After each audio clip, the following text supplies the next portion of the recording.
everybody. We are live. Welcome back to Game On. As always, we're kicking things off with the Colac Tigers. They went down by 17 points to St. Joseph's in the second semi-final on Saturday. But Colac coach Jason Armistead said that his side will take plenty of positives still out of the loss. What did you kind of see from that game, man? Yeah, it was a funny old game. It was pretty much 50-50 the entire day. It was really close and contested, and that's probably what we wanted. We sort of said if we get to quarter time, half time, the score was about level and, a bit of a slog, we felt like that, we could keep it like that. We'd knock them over, break them down, and the game had opened up, but it never, that didn't happen. The game didn't really open up at all. It kind of stayed that close and contested the whole time. And probably the turning point was about a 7-minute period in the third quarter where they kicked 4 goals to nothing, and we probably gave away the ball in our back 50 too easily and got unlucky with a decision or two, and that was the difference the entire day because it stayed pretty level. Other than that, so in the rooms after the game, it was a bit of a funny one again. Like it was still relatively positive. It didn't feel like the wheels had fallen off at all. Not much needs to change going into this weekend. It's just tidy a few things up. And to be honest, we probably had a pretty rough week on the track in the lead up to the game. Obviously, Josh Garner went down with that face injury at cricket training on Monday night. Jack Skinner had trained all week, ready to play Saturday, and then was laid out with that knee. He's going into surgery now, so he's done.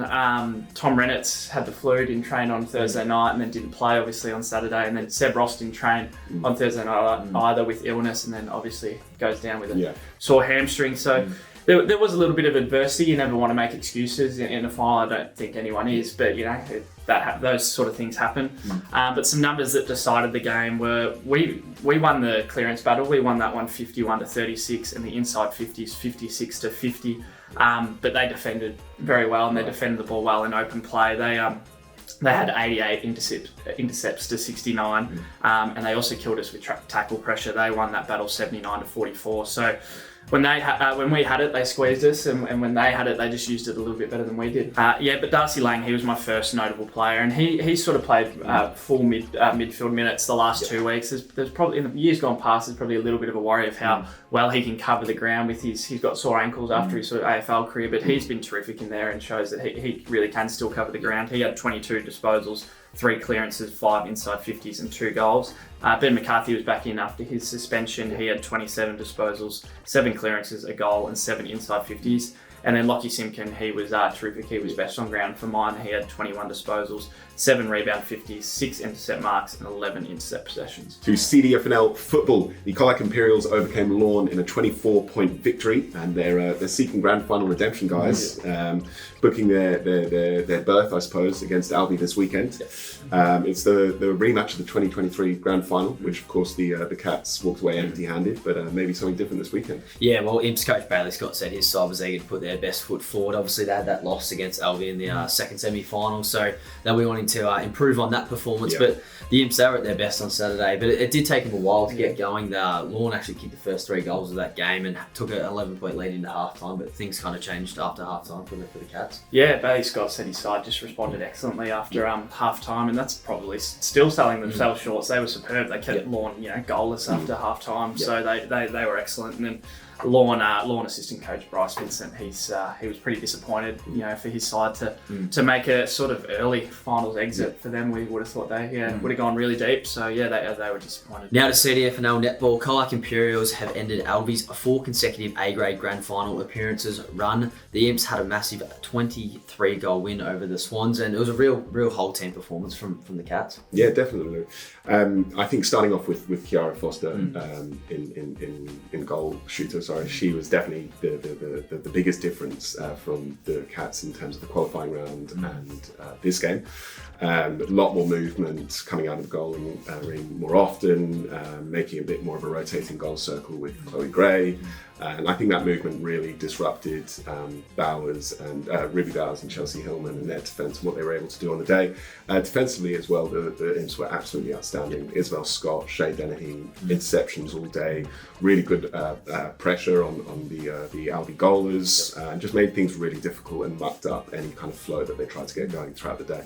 Yeah, it was the Imps midcourt that probably stood out to me, it was Ruby Kerr, Poppy Holland, and Eliza Carl. They were terrific through their defensive work rate, composure with ball in hand, really just squeezed Albies mid-court and didn't allow them those avenues to goal. But that means the Imps will take on Illawarra Beak in the grand final this weekend. And the Imps haven't been able to, no one's really been able to get near Illawarra Beak. So that'll be an interesting match up. Now for some other results from the preliminary finals from last weekend. Starting with the reserves, guys.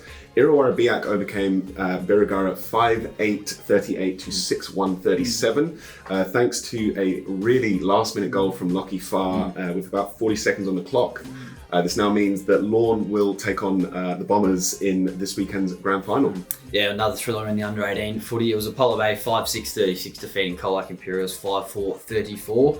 That means Illawarra Beak will take on the Bay in the decider. Yeah, and it wasn't as close in the under-15s. The Western Eagles were way too good for Apollo Bay, defeating them 13-11, 89 to 2-1, 13, which means the grand final will be South Colac versus the Western Eagles. And then in the under-12s, it was Apollo Bay this time. They defeated Illawarra Beak 5-9, 39 to Illawarra Beak's 2-0, 12.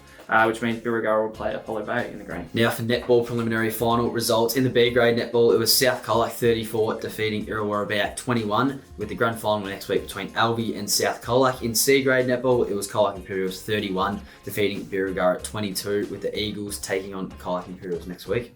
In D grade, we've got a close one. Lorne overcame South Colac 34-32, which sets up a Colac Imperials Lorne grand final in D grade.